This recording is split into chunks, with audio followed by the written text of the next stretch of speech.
All right. Hey, what's up, guys? Coach Mac, Playfest Football. Been a long time. Haven't been on live in a couple months. Been a busy last few months for me. Obviously, I think one of the last times we talked, I think we had made it through third round of the playoffs, got knocked out in the third round back in late November, mid November, whatever that was. Um, and then in the next couple weeks after that, got an opportunity to take a job at a local high school in my neighborhood where my daughters go to school and where my wife works at. And it wasn't the easiest decision in the world coming off the situation we had going, um, at the high school that I was at. They just built a brand new athletic facility that is second to none in the state of Florida. We return a pretty good amount of players. I feel like the program is in a really good spot. But you don't often get a chance to coach 2 miles down the road where your daughters go to school and your wife teaches and works. And it's back in the public education system, which puts me back in the Florida retirement system. Um, for those of you who had followed along, hey, Tyler, how are you, bud?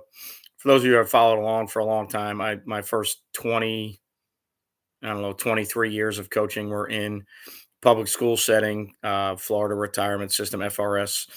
Uh, so, as you get to over 50 years old, definitely for sure, and you get 26 years in the business, at some point you got to start thinking about retirement and what your retirement looks like. And not to say that I'm anywhere close to retiring right now, but, I'm at the point in life where I have to think more about retirement than I do, about what my first job is. Let's put it that way. I'm closer to the end of it than I am the beginning. So you get a chance to go back in the state retirement system. The way insurance works around here, I'm back in the same county with my wife where I was for a bunch of years when she was, um, you know, teaching in elementary school at that time, and so you get back in the same county. It's insurance. It's 2 miles from my house, so I take a 50-mile commute every day and turn it into a 4-mile commute.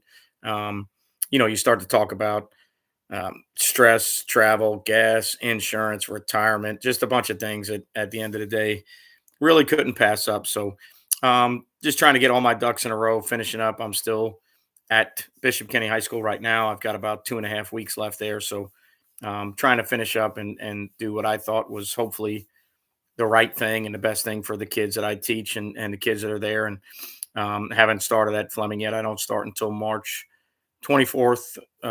So it's been an interesting couple months trying to get all my ducks in a row to get over there. You do pre-employment, even though I had worked in this county for 20 some odd years. At this point in the county, I probably still have more head coaching experience than most of the coaches in the county combined if you added them all together. But you still got to do pre-employment. You got to go do HR and all that stuff and fingerprinting and all the good stuff. So try to get all that knocked out of the way, try to get everything in order so that I can make it as smooth a transition as possible. But yeah, it's been a busy time back on the offensive side of the ball now. So um, that's changed some of the things we do on YouTube a little bit now. I'm still going to do both sides of the ball, special teams, all the good stuff, but been focusing a little bit more on offense. It's been 4 years since I've been on the offensive side of the ball, so um, a chance to go back and start looking at offensive things again, and things that I might like. I am not calling offense. I am just coaching offense, and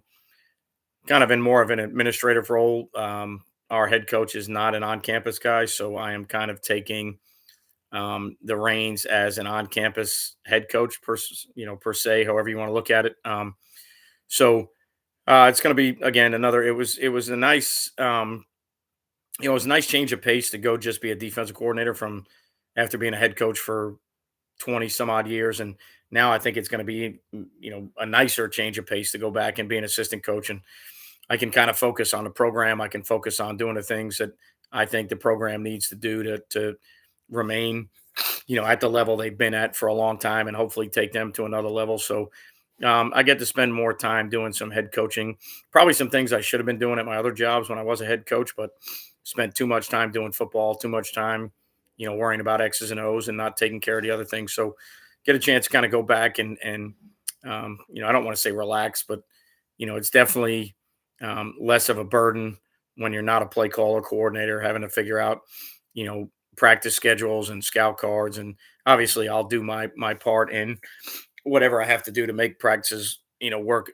or go a little bit more efficiently. But it just takes the burden off of having to, this past year I had to do kickoff team, I had to do punt block, I had to do field goal block stuff. So on top of the regular defensive stuff, um, there's a lot of other things with depth charts and game plans and scout cards and other things that you got to get ready to go. So, it'll be again a nice little change of pace for me. I actually get to coach receivers, which, believe it or not, this will be the first time in my career since when I started my first year as a GA in college. It was the only time I ever really coached a position that I played. Um, After my first year as a GA, I got moved to quarterbacks. When I came down to Florida, I was coaching quarterbacks. As soon as I became a head coach, it became whatever position on either side of the ball that you couldn't fill or whatever you needed to do to make the staff better, right? So when you're kind of filling out a staff and trying to get guys together and trying to figure out what needs to be coached, it was always, kind of fill and do whatever fit us best. And just for whatever reason, receivers was never. I always had pretty good receiver coaches, guys that I liked.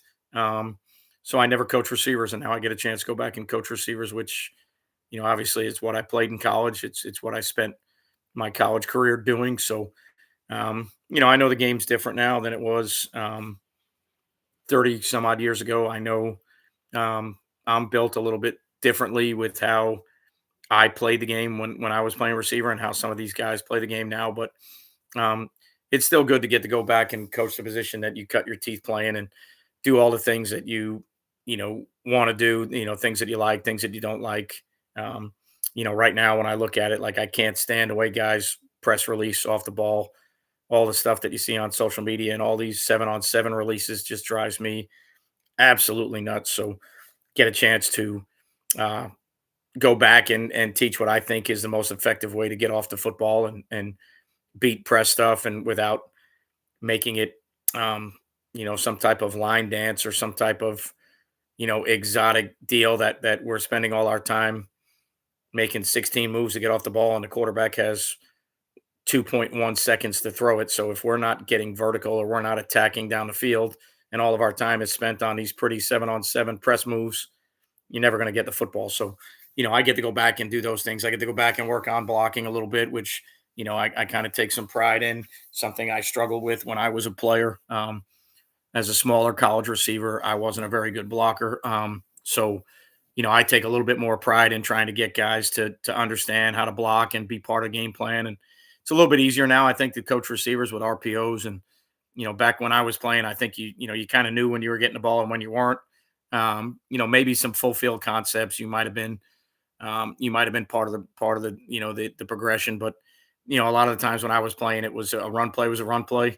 Maybe you checked at the ball every once in a while, depending on an 8-man box. But I would have loved to play in a system where instead of having a block, I could have ran a route, and it was part of the RPO deal. I think I would have fit probably pretty good, with my skill set into a deal where I can run routes to, um, keep people honest and do the things that I need to do without having to physically worry about blocking people. It wasn't really as much of an effort deal. I don't think, it wasn't that I didn't want to, it's just that I wasn't very good. I was probably I think I never played it down over 152 pounds in college. So 5'9", 152. Yes, we could cut, which helped me a bunch, but um, stalk blocking, trying to stay in position and keep people between me and probably one of the best college running backs to ever play Division III football at the time.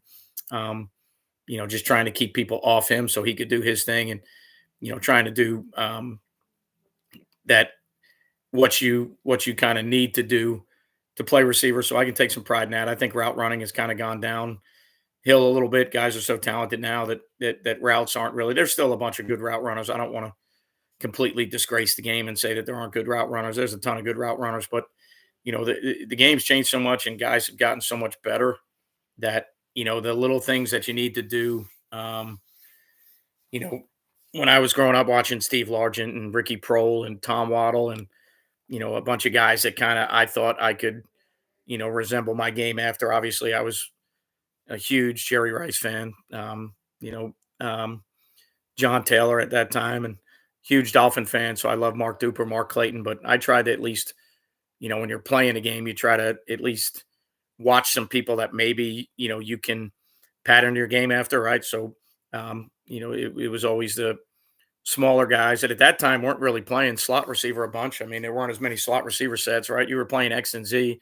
Um, so it wasn't completely out of the woodwork to play X or Z or out of the mathematical equation. Now it is. I mean, if you're 5'9", you're not playing out there, but um, just so all in all, a good situation to go back and coach receivers and basically just be kind of admin on staff and be able to help. And I know a lot of people ask me all the time, well, what's it going to be like not calling plays? You call both sides of the ball. You've been a head coach, and actually, my experience the last couple of years as just a defensive coordinator was phenomenal. I loved every minute of it. Um, I love being able to just focus on one side. I thought our side played better than any of the sides that I had coached in the last probably 15 years or so, simply because I didn't have to worry about anything else. That was my only job. That was all I had to take care of. And now I get to go back and kind of hone in on just coaching one position and give my thoughts on what I think we may need to do or how we need to do things, but get the focus on it. The one thing I never got a chance to do that I always kind of regret as a head coach, I never really got a chance to be a head coach administrator. I was always calling plays on one side or the other. There was only, I think, 1 or 2 years where I didn't call plays.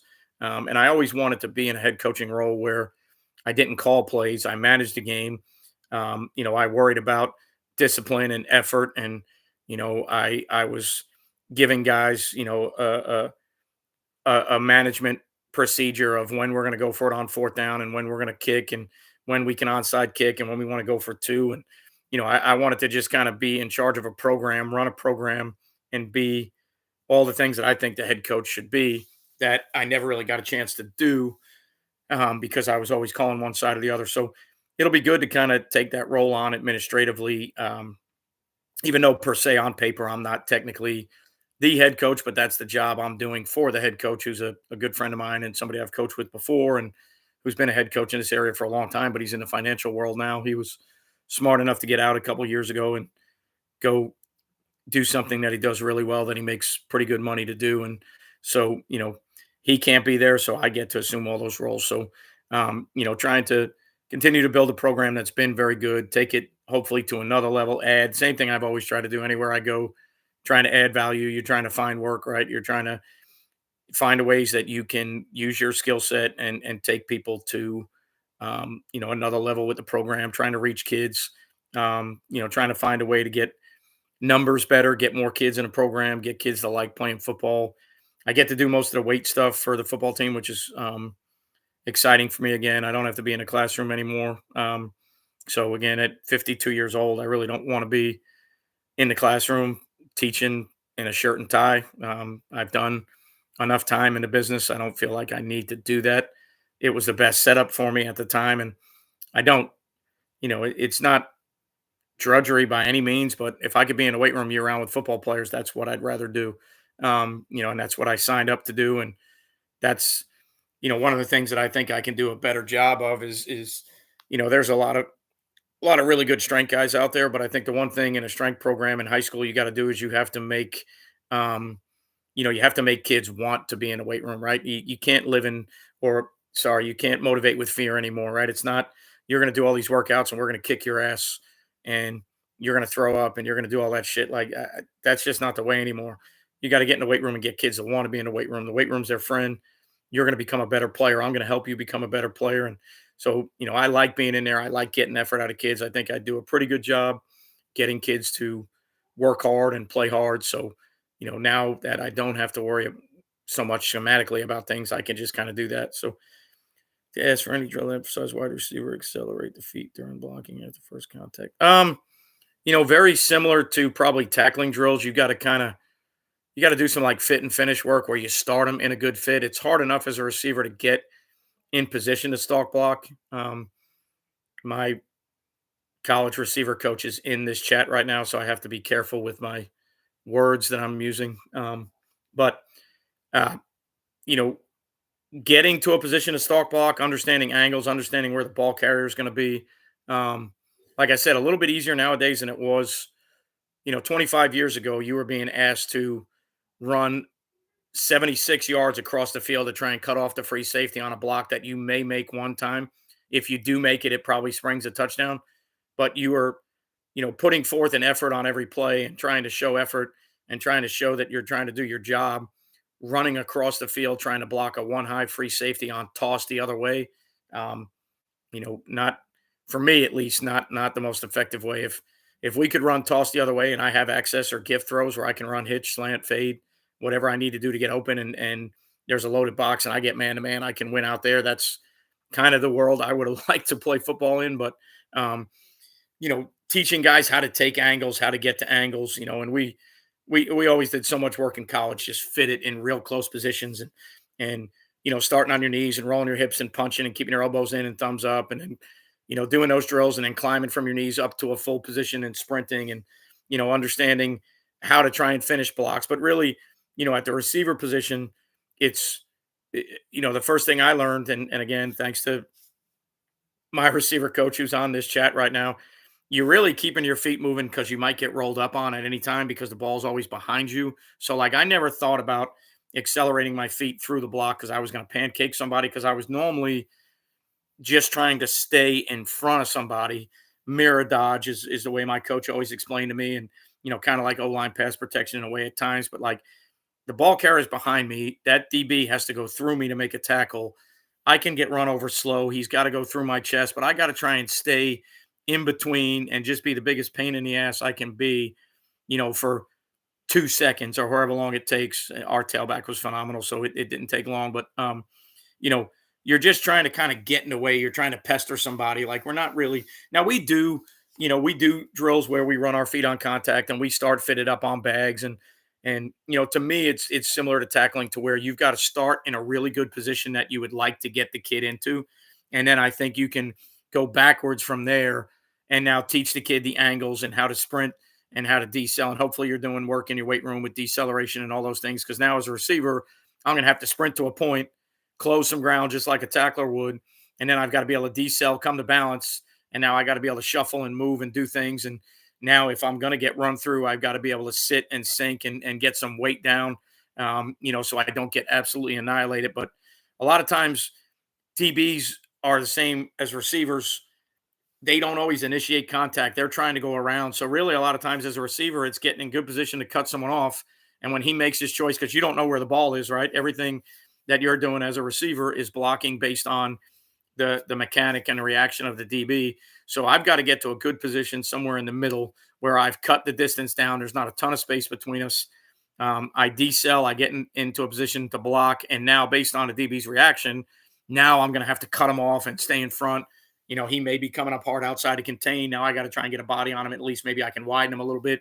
He may be trying to cross my face to make a play. That's because if he's doing that, I know that the back is coming up underneath me. So I got to try and get in his way and keep a body somewhere near him. So, all the things that, it takes time to do. But like anything else to me, you start it from a fitted position first, where you want contact, where you would like eyes, where you would like hands, where you would like hips, the bend that you would like in the ankles, knees, and hips.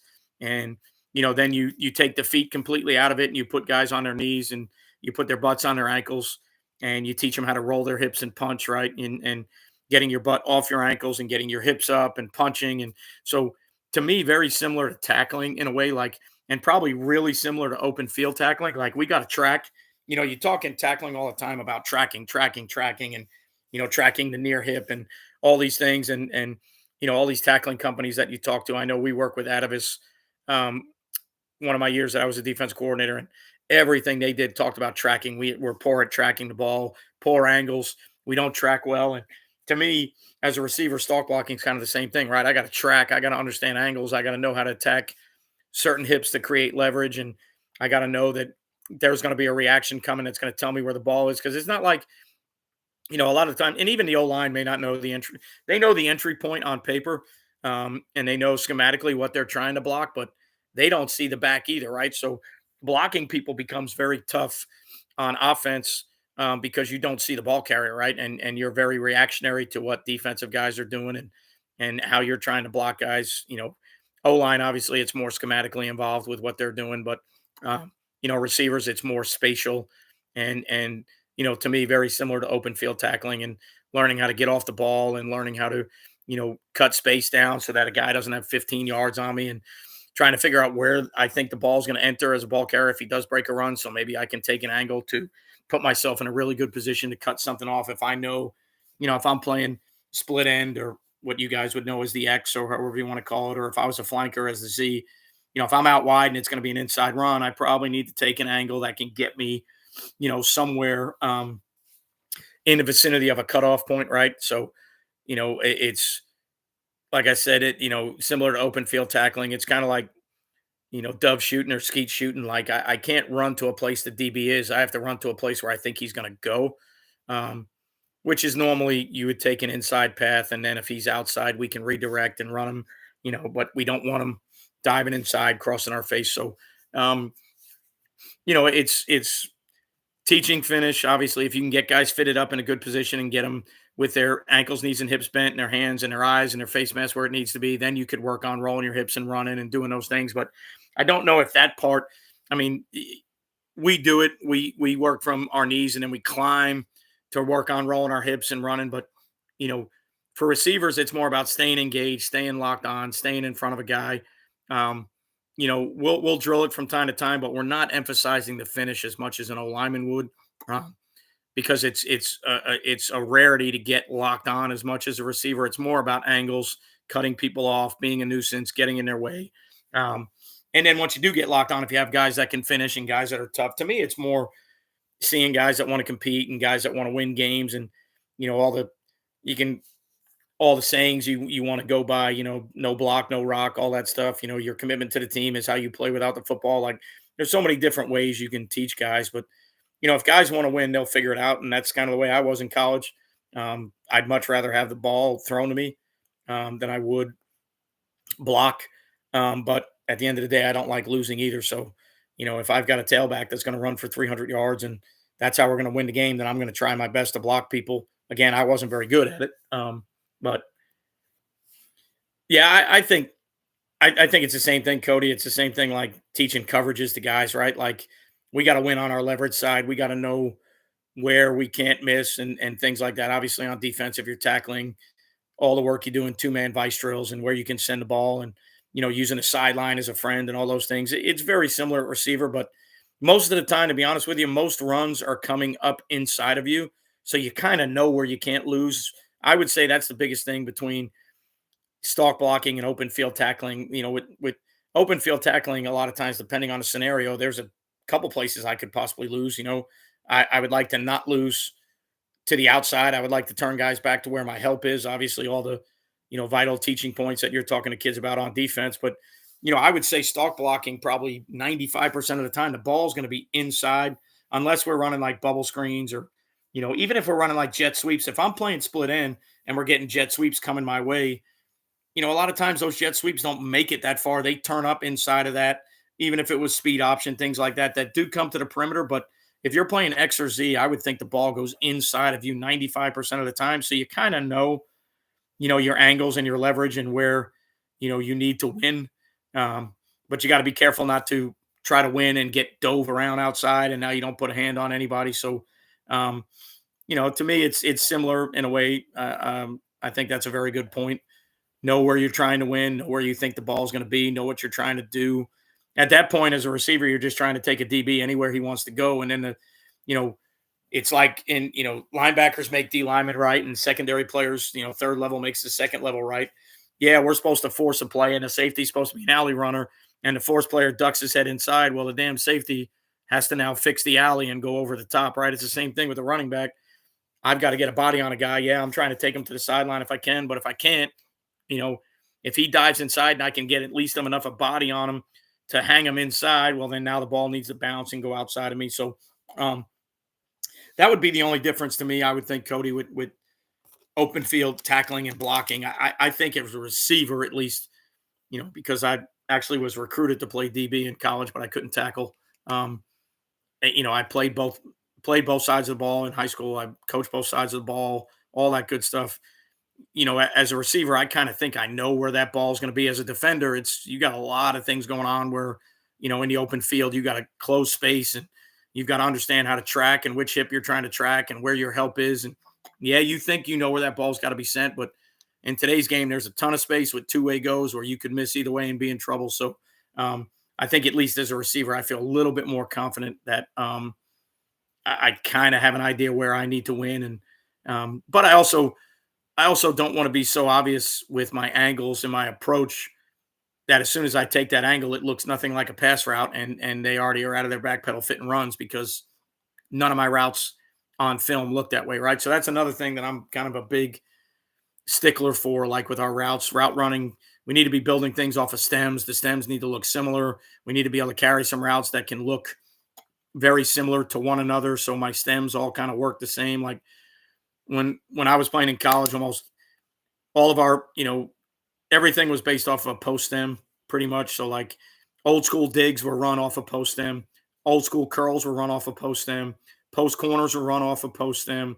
There were sometimes we would run like comebacks off a post stem where we would, you know, change our leverage on a guy, widen him a little bit so that when I made the post move, I wasn't so far inside, and then we would come back down our stem outside to a comeback route. So, um, a lot of the things we used to do were all based on similar stems in the drop back passing game. At least, obviously, quick game's a little bit different, but um, you know, if you could keep a lot of your stems looking similar and doing some things in the passing game that look the same, at least now all the routes kind of. I hate it when you come off the ball and you already identify the route. Like defenses are good enough to know splits and down and distance and certain things. They kind of who's on the ball, who's off the ball. Every tendencies and huddle and film, everything's getting so much better that defensives, they kind of have a way now of understanding the routes that they're getting.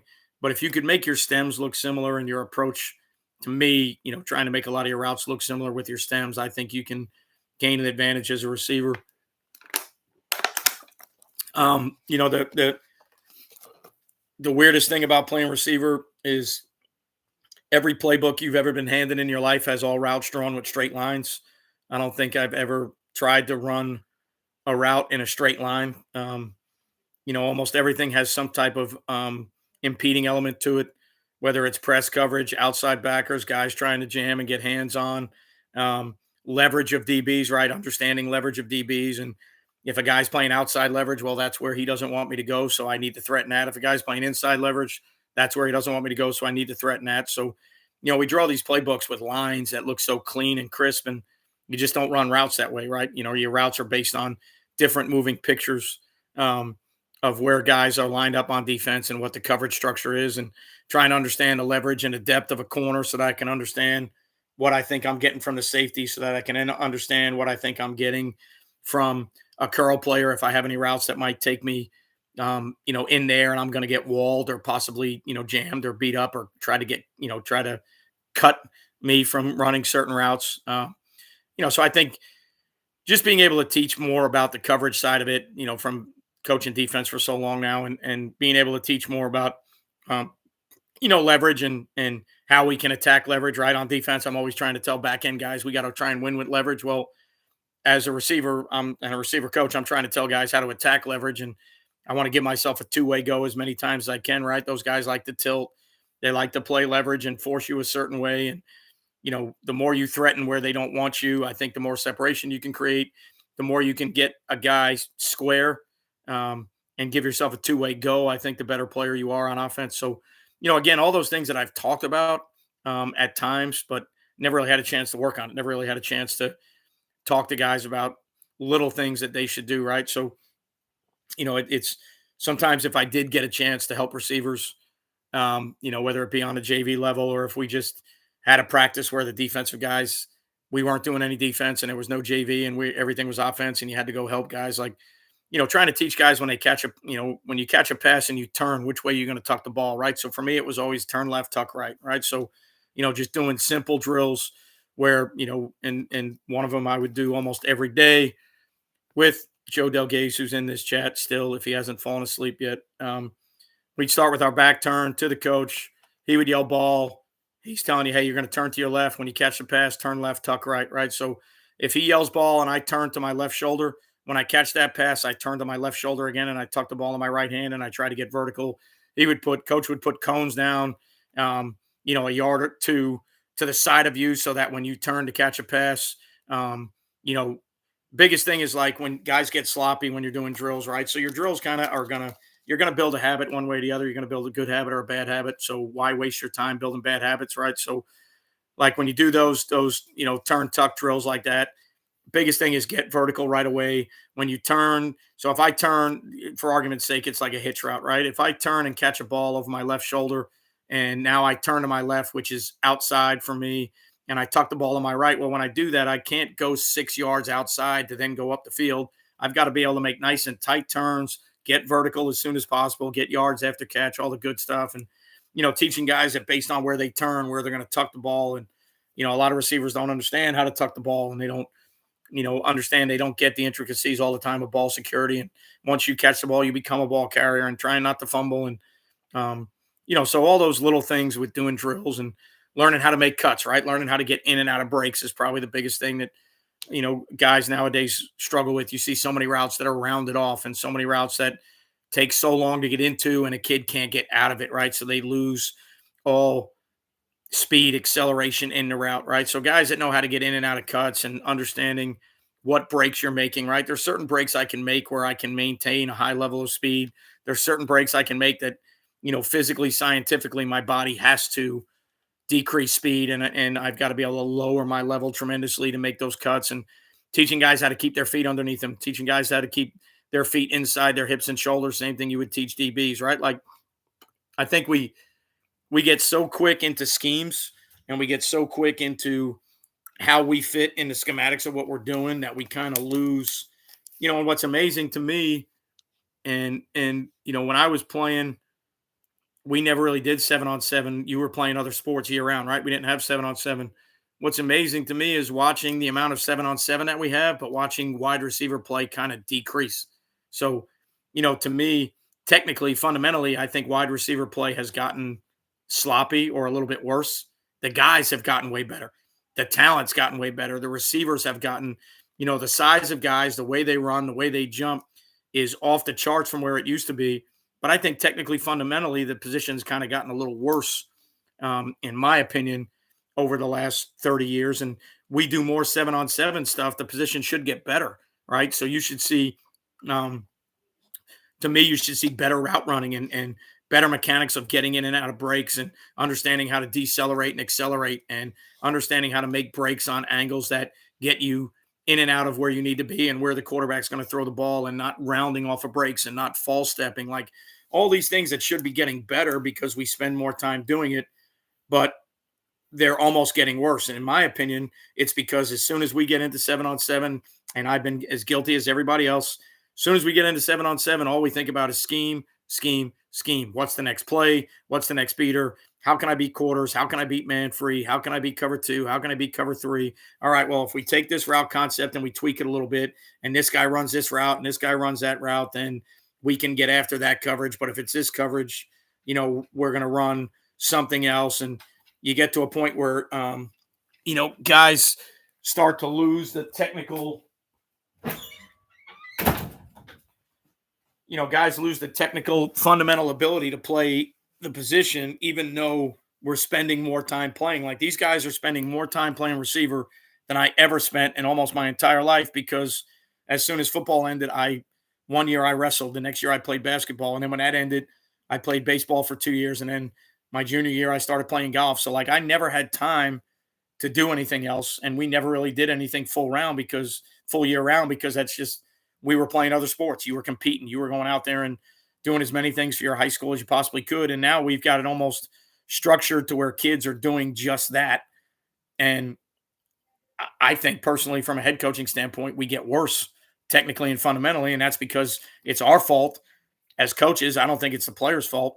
The only thing I would think that's the players' fault is sometimes they get worse because they watch bullshit online. And they get convinced that the shit they see on social media is how you play the position, right? How many times do you turn on highlights in 7-on-7 and you see a receiver getting thrown to the ground and somebody saying the DB dominated, right? Or you see, receivers that are just walking guys 15 yards backwards, pushing off and then catching a ball and then the receiver dominated, right? We're not teaching the game the way the game's going to be played. We're not keeping it fundamentally sound the way you're going to play it when we get 11-on-11. So, as coaches, I think it's our fault sometimes. We've created 7-on-7, which is awesome. We've got the ability to teach our kids year round and our quarterbacks to get the right mechanics to throw the ball, and we can work on catching the ball and running routes, but we don't do it. Now I'm sure there's a bunch of guys out there that do a great job, and I don't want to disparage the whole community, but I know for me, when we do 7-on-7 on defense, I get caught up in scheme. I don't spend enough time teaching techniques and fundamentals. And, after about 3 or 4 weeks, we're into our spring install and we're trying to figure out what coverages we're going to play. And we're trying to figure out which guys are going to play what position, and we kind of lose, we lose our focus on what we should be doing at 7-on-7. So again, just slight rant, just my opinion. Any tips for first year D coordinator? We're a 9-man ball club, junior high kids. I'm leaving it. Shit, I don't know anything about 9-man football. I've seen some 8-man football in Florida, but I don't know the mechanics of 9-man football. So I don't know how much I can help you schematically there. As a first year coordinator, have something that's base, have something that you like, something that you do, something that you can fix. Whatever, again, mechanically, I don't know how 9-man football works, but whatever you're going to do, it needs to be something that you can teach and the guys around you can teach, something that you can fix. Don't get crazy involved schematically your first year. You got to get a feeling for the kids. The kids got to get a feeling for you. If it's your first year coaching 9-man ball, you're going to have to figure out what the style of play is, right? So, I helped a buddy of mine this past year with some junior high stuff. And, the biggest change for me is trying to figure out what we're going to see on offense and defense that's different than what I'm seeing at the high school level, and what things do we really need to prepare and spend our time doing. Which again, it's football, it's 11-on-11 football, but it's, a little bit slower paced and different schematically from what we're doing in high school. So in order to help my buddy be the head coach, I've got to kind of learn the game and what junior high teams are doing so that I can go back to him and give him the information that he needs to say, hey, here's what I think we need to be doing and working on. And be the same thing I would tell you, once you understand the mechanics of 9-man football and formationally how that works, and by rule, how a lot of that stuff works, then you'll be better adjusted to, and you'll adapt to understanding how to teach what you need to teach, right? But you need a base. You need something, again, that you can teach and fix, something that you believe in, something that you can sell to kids. It's something that the kids are going to want to do, right? Same thing I was talking about earlier in the weight room. Like, my answer in the weight room is, this is a place that you should want to be. If I make this a place that you don't want to be because it's, not fun, everything we do is supposed to be about kicking ass and breaking people. Like, if you don't make football fun, kids don't want to play defense. You got to make football fun. You got to let them play. And yes, there's going to be schemes and structures. And I don't want to sound like, I haven't been doing this for 23 years and I haven't gone balls deep in schemes. And yes, I've done that. Yes, I've tried everything. Yes, I've tried to coach everything. And, I learned after getting older, and I learned the hard way. You need something base, something you can teach, something they can learn. And then you need something that hopefully they have fun doing. Otherwise, they won't come back. Like, I don't give a shit if you're the best X's and O guy in the world. If what you do is so scientific that the kids can't stand it, they're not coming back. And it doesn't matter if it's the best play call in the world. Doesn't matter if it's the best blitz in the world. If kids can't understand it and have fun doing it, you're not going to get numbers and they won't come back. So, figure the game out, figure the mechanics out, figure out what you like. I don't even know how, like, even odd fronts coverage. I wish I could help you, but I don't know anything about it. So keep it simple, have fun, make sure the kids have fun, get kids to play their ass off, and, teach them the difference between winning and losing and why losing sucks, and you'll be okay. At least we had to rebuild the culture of so how do you do it? I want to deny anything. Yeah, I mean, I think, a lot of times I think you gotta keep in mind, if jobs come open that you end up getting, 90% of the time that job comes open because the team sucks. There aren't many jobs outside of retirement or maybe guys taking a better gig. There aren't a ton of jobs with really good teams and really good cultures that come open, right? That's not why those jobs come open. So, it's kind of like the NFL draft. If you're going to be the first overall pick, awesome, ton of money, great for you. What teams are picking first overall, right? So, like, the first overall pick is a goal. Obviously, financially, it's a goal. If you're a kid, you dream to be the number one pick and hear your name being called. But think about it from a business standpoint. If you're the number one pick, who the fuck's drafting you? right? Like that's the way the world works. So if you get a coaching job, you probably are going to be working on culture and working on changing the mindset of how people do things because you're probably taking a job that isn't very good. Otherwise, that job wouldn't have came open. Now, with that being said, Brett, I have had a word, I've had an issue with the word culture for the last 20 years of my career. I never heard the word growing up. I never heard it. I played every sport imaginable. I played two sports in college.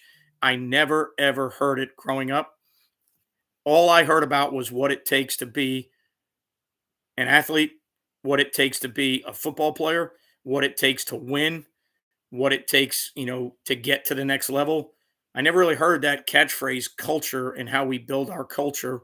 And now I've used it as a head football coach, don't get me wrong. But, you know, again, 30 years ago, 30 some odd years ago, my coaches never harped to me about culture. My coaches never talked to me about culture. My coaches talked to me about what it takes to win, what it takes to be a teammate, what it takes to be on a team. Now, maybe they were onto something with the word culture, but it was never that shock, you know, phrase or term that got everybody's attention. It was never that clinic term that everybody talked about. It was about being a good teammate and being accountable and having a work ethic and learning to hate losing and learning how to compete in everything you do. And it was never a thing. Now, in hindsight, those are probably the things that they were building, but they never harped on that. I think it's become a word for us that we just interject into every conversation. Um, to me, if you're going to go to a place that struggles a little bit, we got to change how we work. We got to change the mindset of how we approach things. Like I said, taking a new job in a weight room, I got to change. My approach is very simple. You're doing these things because you're going to be a better player. I'm not coming in here to tell you these things that they're going to suck and we're going to kick your ass and you're going to puke every day that you leave here. That's not for me, that's not the deal. The deal is you're coming here because I'm going to make you a better football player. And the things we do in here are going to translate for you to be a better football player. And I need you to like being here because if you don't, you're probably not going to make it. Right. So I don't want to create an environment that is so shitty that the kids hate coming to something that is so pivotal in, strength and conditioning nowadays in high school is so pivotal to the success of your program, and especially at those places that are struggling. If you got to go in and change a place, it's got to be about practice ethic, work ethic, accountability, being on time, what we do in the classroom, how we act, what kind of teammates we are, which all those things fall under culture. I 100% get it. I have made slogans and mottos, and we've talked about culture, and I've stolen ideas from everybody out there to talk about how we do things. But at the end of the day, if you're taking a job at a place that hasn't been winning, the biggest thing you got to change is the approach to what you need to do to win. Right. I think to me, obviously in high school, talent becomes an issue, right? And there's certain places that make it really tough to win. I get that. Your schedule makes it really tough to win. I get that. But, I think going into different programs now that I've been in 4 or 5 different programs, it's more about, to use another catchphrase, process. It's more about how people are doing things than it is, you know, changing the entire dynamic of the program. Usually at a lot of those places, the smallest details are changing how you prepare, changing what we do, and if that's part of culture, which I get it, it probably is. And that's what culture is nowadays. You know, that to me is the biggest deal. Most of the places I've been to, they struggle because there wasn't enough accountability, there wasn't enough buy-in. You know, things were more optional than they were, mandated. How kids practice was maybe the spice. The schematics of what they were doing were more important than the actual effort in practice. And anytime, and here's the other thing that sucks. Anytime you take a new job, you're probably going to have to talk shitty about somebody that was there before you. And I've been replaced now twice as a head coach, and I totally get it, right? That's one of the reasons I never wanted to stay around the places that I was replaced at. I get it. I did it. As a head coach, you're going to come in and say, if the program's losing, you're going to have to come in and try and change the attitude, change the mindset of how we do things. Well, that means you're going to talk about how things were done. We can't do things the way they've been done. It's not acceptable. Well, most head coaches coming in, unless they were appointed from that staff, they weren't even there. So how do they know what was done? The only thing they're doing is they're basing their opinion on the fact that games aren't being won. So we've got to do things differently. So you always try, like when I would take new jobs, I would always tread lightly. Um, hey, Rock. Oh, nice. We both changed schools. You know, I would always tread lightly with certain questions from the media or other places like, what are you going to do different? How are you going to get this place to win? How are you going to do? Because there was a guy before me there trying to do what he thought was best and it didn't work out for him. And now I have that job, so it's like, yeah, at some point you're going to say some things that are going to piss some people off. And that's really, it's not at that point, it's not your job to worry about that. But, as somebody who's been replaced twice, that that's part of the business, right? If you're a coach going out and you didn't win enough games or they wanted to make a change, the guy coming in has got to do some things differently. He can't do things the same. He's got to do things the way he wants to do them.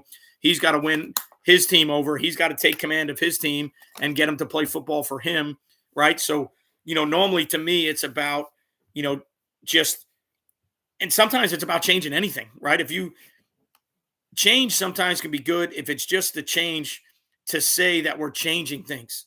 Now, the ideas might not be great. You may be doing some shitty things, but you're trying to at least get it across to the kids that have been doing. If you keep things the same and they haven't been winning, well, then eventually the kids are going to go, well, why we're doing the same shit we did last year and we didn't win last year, right? So at least almost, you're almost Jedi mind tricking kids sometimes into saying, now, obviously you believe, like I believe in the things that I want to do in the offseason. I believe in the things that I want to do developing players. I believe in the things that I want to do with a coaching staff that are going to make us win more than the previous place did. I have enough confidence to say that I think that I can do that, right? Has it worked all the time? No. Has it worked as quickly? No. Most of the places I've been, it would, had a chance from time to time. First place I was at, I developed for 15 years. Next place I went to, I only lasted 2. Better in the second year with it than we were in the first. 2 years after I left, they were in a state championship game with 90% of the kids that I started as freshmen and sophomores. So, that place got better. The last head coaching job I had, it took a little bit extra time, more time than I thought, but we got to a point where we were playing for a district championship game, week 9 at home. So I still have the confidence that I can go somewhere and make a place better. I don't think all my ideas have worked, but it's more about what I think a program needs to be doing and what I think we need to be doing differently, right?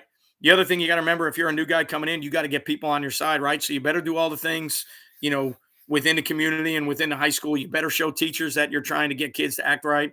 You better show teachers that school's important. You better show your face walking around campus and let people know that as a head coach, you're not just a guy that hangs out in the field house somewhere. Like, people need to see you work. I'll never forget one of the best stories for me as a coach in my entire career. We were still playing. I think we were in the playoffs and soccer had started, and we had a home soccer game, and there was a young soccer coach at the time, younger kid. I was probably 29 or 30, and this kid was probably 23. So we were both young, but they were using the locker room because we only had one locker room, right? And that's where they were doing their pregame, and that's where their kids would come back before the game and at halftime. And they go out to do their pregame. And when they came back in the locker room, I was mopping the locker room before they got back because I didn't get a chance to mop it after practice. And, when I was mopping it, he kind of came in. He said, "What are you doing?" I said, "Well, I'm trying to mop the locker room because I didn't get a chance to mop it after practice. Now you guys have to use it." And he said, "Well, I thought head football coaches just hung out and coach football." I said, "No, that's actually not what we do. And if you really would like to know what we do, we're here on campus probably more than everybody except maybe the principal, maybe the AD." I said, "We do everything that the job entails. So that's taking trash out if you have to because you're shorthanded on custodians. The custodians are busting their ass working to do something else, right? Teachers' rooms are always going to take priority over a locker room because those are educational environments. And a locker room for us is just a place where we're storing our equipment and changing, right? So sometimes you've got to mop. Sometimes you've got to sweep. Sometimes you got to vacuum if you have carpet. Sometimes you got to do all those things. I never want equipment laying all over the place. So if I got to go back in there and straighten stuff out and then come back the next day and get on people's ass about why the locker room looks the way it does, right? There's just so much that goes into it. And I'll never forget that story because people actually think that head football coaches just coach football, call plays, and hang out. They really have no idea what it takes to be a football coach, a head football coach, run a football program. So there's so many people that they have a bad enough taste in their mouth about football players and football coaches that you would better get in there and do some things that let them know that you're not what they think the typical coach is, right? You're on their side. You want to promote, kids in the classroom. You want kids to behave. You want kids to go to class. You want kids to be here on time. If they're late to your class, then let me know because we need to take care of that shit because that ain't going to happen. Like, there's so much that goes into building a program. And again, the culture of what you're doing in the program that a lot of times when you get to new places, that's where you're spending all your time. I don't think it's very rarely the X's and the O's. Obviously, you're going to come in with your scheme and your stuff, but most of the great ones that I know that have taken place over and done a really good job, it's more about getting the process down the way they want to get it down and, getting the off-season stuff the way they want to get it done and the summer stuff the way they want to get it done and setting the expectation for what a player in their program does and how a player in their program acts. That's to me probably the biggest, you know, the biggest thing that you're going to go in and change, right? And all those things again, another rant, I kind of like to go on tangents, but that's culture to me. That's everything that you're trying to do with your culture. And nowadays it's a thing. You got to talk about it. I do when I'm coaching. I understand that I buy into it. If I'm at the past place that I'm at, I try to buy into that culture and be everything about it because our kids need to see that. They need to see that that's what we're selling and that's what I'm trying to be about. And it helps the head coach with his mission and everything that he's trying to do. So, you know, I appreciate that's a great question, Brett, by the way. But again, easiest thing I can tell you is if you're fortunate enough to get a job at a new place, the place probably wasn't very good. Um, I haven't, be honest with you, Gumby. I don't think I've read a book offensively like I used to in the old days. Everything I do now, I just get off YouTube. I scour YouTube for anything I want to search. Twitter has been awesome for me, sharing information, but also getting information and just watching the bevy of stuff that comes over. The only thing you got to be careful with Twitter is it's a lot of guys showing you cut ups of how college guys do stuff. And depending on where you're at in your career, if you can't get a handle of the terminology or the play, the structure schematically with what they're trying to do, you can get lost in the sauce really quick because every day there's going to be a play of the day. There's going to be cut ups upon cut ups of, hey, watch Army run this triple concept and watch Tennessee do this and watch Clemson do this and watch Ohio State win the national championship with this theory and watch the Eagles running this theory and watch the Chiefs running this theory. And to me, the old school, I used to have every Nike clinic manual, every coach of the year manual that came out. I used to scour through every article to try and find things that I could use, things that I liked. And I don't think I've done that in 10, 15 years because now you have access to everything online. You can get things on YouTube. There's guys sharing all 22 film all over the place. For me, I learn better watching something than I do sitting. Eventually, you'd love to hear how people teach it, but I can't teach things the way a lot of people teach it anyway. So sometimes I don't really know how much it benefits me to know how somebody teaches something. I'm always trying to take things that I like, fit them into how I do things, fit the terminology into what I would call something, and then try to figure it out from there.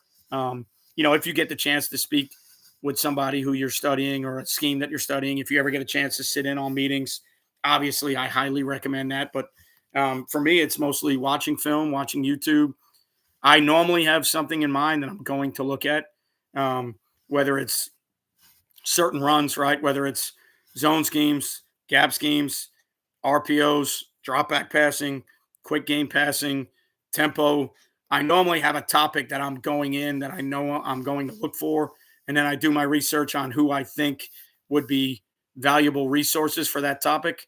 And then I just search, like I watch a bunch of YouTube copies, and obviously all 22 is better, but I'll just search. Like when we first started playing 3-high, I just search Iowa State defense on YouTube. That's what I would do. I would find Iowa State games and I would watch it and I would try and figure out what the hell they were doing and how I could fit what they were doing into what we did. I didn't have access to Iowa State. I didn't have access to anybody at Iowa State. I only had one way to learn. I put film on and I kind of went. So unfortunately, Gumby, I wish I could tell you one of the first books I think I ever read on offense was Brian Billick talking about, game planning and game plan organization. That was one of the first books I read, but I don't know. I honestly can't tell you the last time I've read a football book per se, because there's so much information online now that you can get. So, but we've been on for 55 minutes, guys. And I appreciate all of you being here. One question I'm going to ask: if you followed, who's the first pick in the NFL draft? If you have a team, um, if you have a team that you follow, who do you want your team to draft? We just got done with the NFL Combine. Always going to be that time of year where training numbers outweigh film, which is so annoying as a football coach. I get potential. I get guys moving up and down the board, but you got guys that have been playing football for a long time, and some of them show up and make a ton of plays, and some of them don't. And if their broad jump and vertical jump got better the last 2 months with a trainer, and their 40 time got better with a trainer, and you think you can make that guy into a better player, so be it. At that level, there's a lot of money invested. Those guys are business entities. But damn, do so many teams miss because they take these combine guys and instead of guys that have played 3 to 4 years of football, making play after play after play.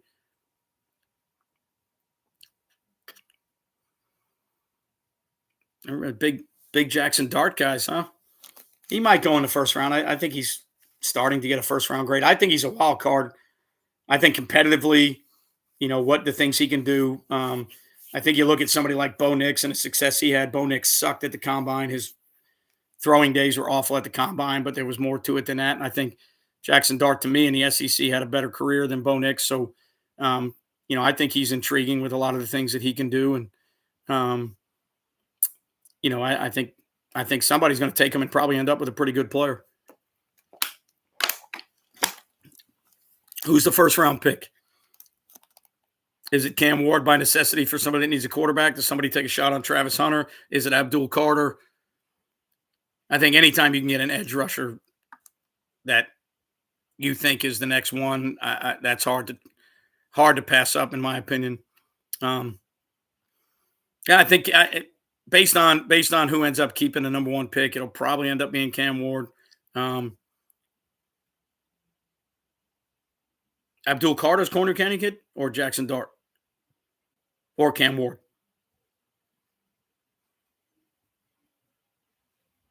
For a school in Utah, they've had a shit ton of good players.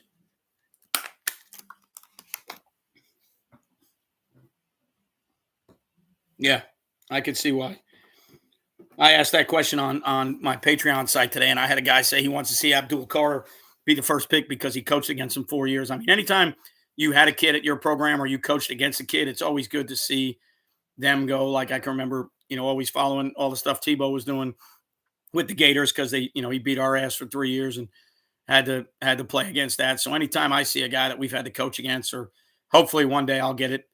I got a kid that I think I've got a kid that I think might make a team this year that I coached a couple years ago, but hopefully in the future I have a guy that I can watch get drafted. And it's a different feeling when it's one of your kids, obviously, but even kids that you've competed against or coached against, it's just such a great feeling to see those kids make it. And so I think, but I agree. I think it's probably Cam Ward based on necessity, unless a team that has a quarterback trades up to get Abdul Carter for an edge rusher.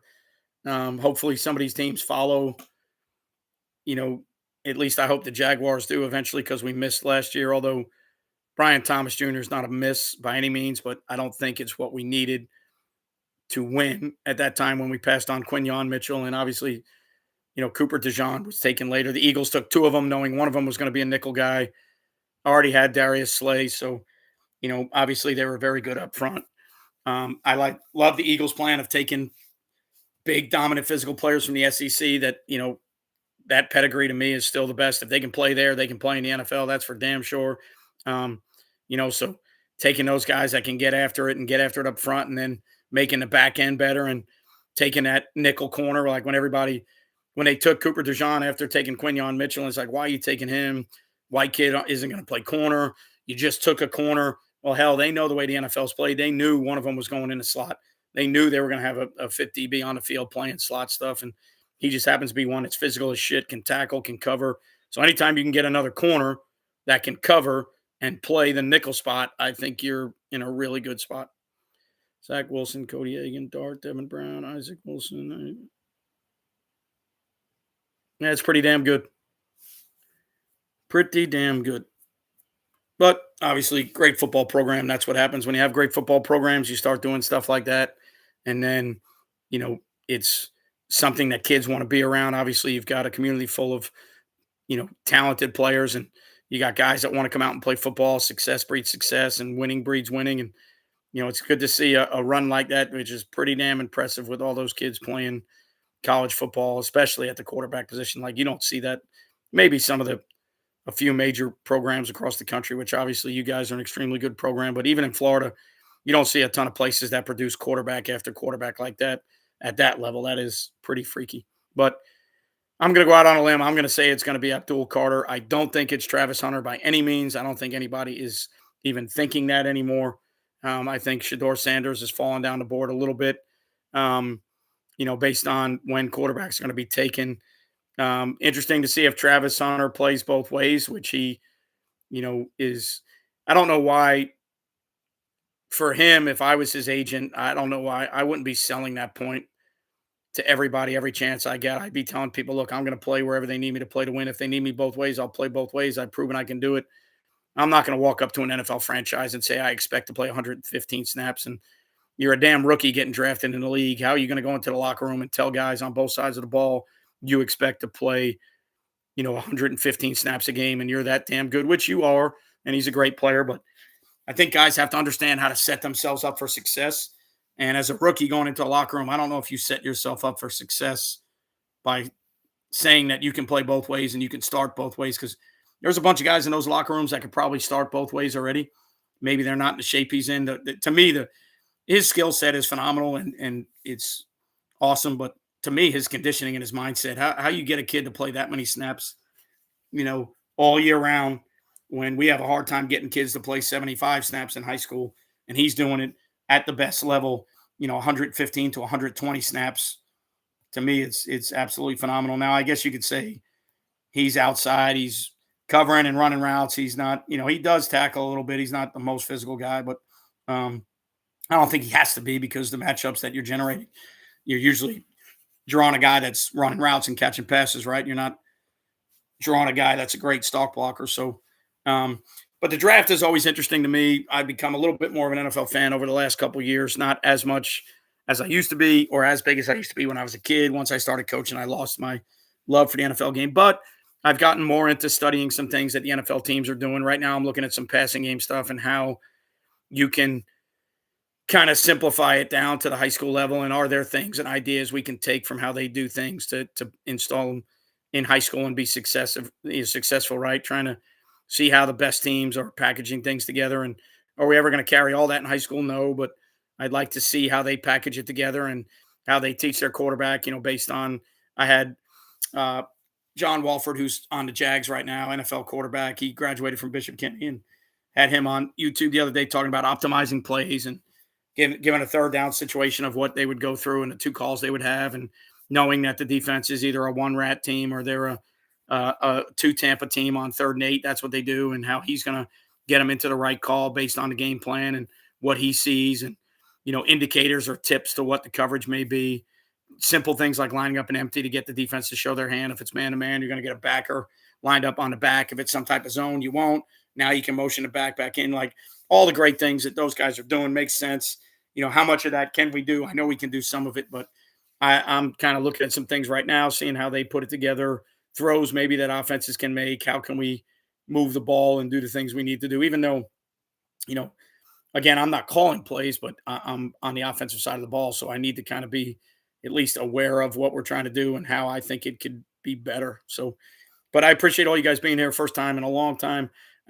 Thanks for tuning in. Thanks for following along. Thanks for following Play Fast Football and everything that we do. Trying to crank it up a little bit more with the have a good night, Tyler. Trying to crank it up a little bit more with the videos that we're doing. Obviously, a little bit more offensive orientated. Still have a love for defense and going to do those things, but I don't see it as much anymore. But so trying to stay as active as possible and creating content and getting it out there and sharing it with people. And, a lot of great things going on Twitter. And I enjoy those interactions with people on Twitter and just getting people to understand that nobody's recreating the wheel. We've all done it somewhere. Everybody's done it somewhere. Let's find the most efficient way to do it. Call it whatever you want to call it. Don't give a shit. Name it whatever you want to name it. Don't give a shit. Get it taught. Get the players to do it. figure out a way to be successful. And again, at the end of the day, get kids to enjoy playing football so we never lose the game that we love coaching. Get involvement, get kids out there, teach it the right way, teach it the safe way, and get kids that want to be a part of your program. So appreciate all of you being here. Hopefully, when the draft comes, we'll be on. Hopefully, we'll be on live before the draft comes, but be able to talk a little bit next time. We'll probably talk more X's and O's next time, and get into maybe what you guys are studying in the off season, what you're going into spring ball or summer ball with, any clinics. I'd be interested. I didn't go to any clinics this off season. It's been so hectic. So I'd be interested to, if there are any good speakers that people liked or any good things that they picked up that they're going to try and do in their spring ball. So appreciate you guys being here Monday night, hour and 5 minutes, 9:05. Thanks for everything you do. Thanks for following along. Remember, you won't play well until you play fast. See y'all next time.